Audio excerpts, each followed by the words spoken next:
మరో breaking news చూస్తున్నాం. విదేశీ విద్యార్థులకు హార్వర్డ్ యూనివర్సిటీ ప్రవేశం నిషేధించిన వ్యవహారంలో అమెరికా అధ్యక్షుడు డొనాల్డ్ ట్రంప్కు చొక్కెదురైంది. ఆయన నిర్ణయాన్ని తాత్కాలికంగా నిలుపుదల చేస్తూ విధిస్తూ బోస్టన్ ఫెడరల్ కోర్టు తాజాగా ఆదేశాలు జారీ చేసింది. దీంతో హార్వర్డ్కు తాత్కాలిక ఊరట లభించింది. హార్వర్డ్ యూనివర్సిటీలో విదేశీ విద్యార్థుల ప్రవేశాలపై ట్రంప్ ఆంక్షలు విధించిన సంగతి తెలిసిందే. అయితే ఆయన నిర్ణయం సహేతుకం కాదని న్యాయస్థానంలో హార్వర్డ్ సవాల్ చేసింది. అయితే వాదనలు ఇరుపక్షాల వాదనలు వినడానికి ముందే జడ్జి అలిసన్ బ్రూహెస్ కీలక ఆదేశాలు జారీ చేశారు. ట్రంప్ నిర్ణయం యూనివర్సిటీ ప్రతిష్టను, విద్యార్థుల భవిష్యత్తును దెబ్బతీస్తుందని వ్యాఖ్యానిస్తూ ఆ ఉత్తర్వులపై తాత్కాలిక నిషేధం విధిస్తున్నట్లు ప్రకటించారు. ఈ కేసులో తదుపరి విచారణ జూన్ 16వ తేదీన జరగనుంది.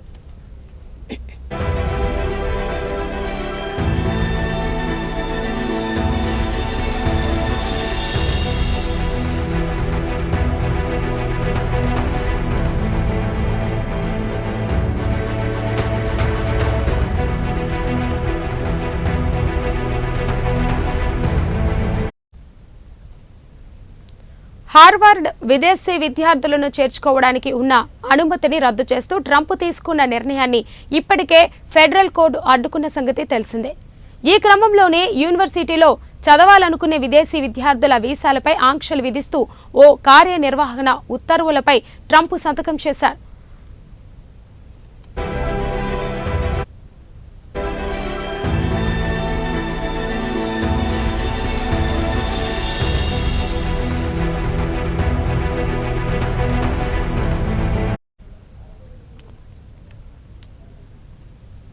హార్వర్డ్లో చేర్చుకోవడం పట్ల జాతీయ భద్రతను ప్రమాదంలోకి నెట్టే ముప్పు ఉందని ఆయన తన ఉత్తర్వుల్లో పేర్కొన్నారు.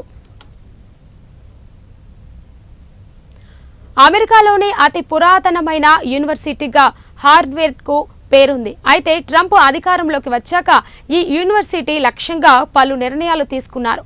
ఉగ్రవాద వ్యతిరేకతను నిలయంగా హార్వర్డ్ మారిందని ట్రంప్ ప్రభుత్వం మొదటి నుంచి ఆరోపిస్తూ వస్తున్నారు.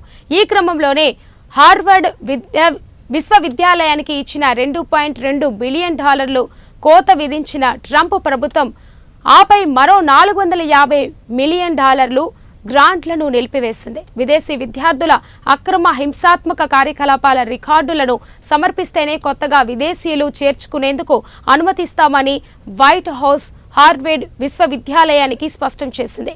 రికార్డులను సమర్పించకపోతే వర్సిటీలకున్న ప్రదేశాలు అర్హతలను రద్దు చేస్తామని హెచ్చరించింది కూడా.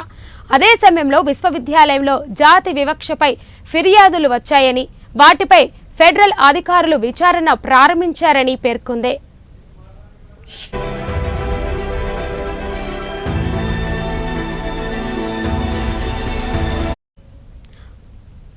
అయితే ప్రభుత్వం చేస్తున్న ఆరోపణలను హార్వర్డ్ అధ్యక్షుడు అలన్ గర్బన్ తిప్పికొడుతూ వస్తున్నారు.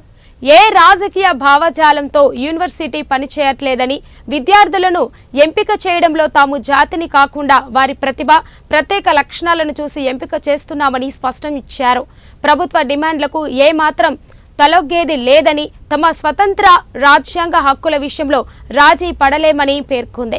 తాము చట్ట ప్రకారమే నడుచుకుంటున్నామని, ప్రభుత్వ యంత్రాంగం కూడా వాటిని అనుగుణంగానే వ్యవహరించాలని కోరింది. మరోవైపు అమెరికా ప్రభుత్వం తమ విశ్వవిద్యాలయ కార్యకలాపాలలో చట్టవిరుద్ధంగా జోక్యం చేసుకోవడానికి ప్రయత్నిస్తుందని ఆరోపిస్తూ ట్రంప్ నిర్ణయాలపై హార్వర్డ్ దావా వేసింది.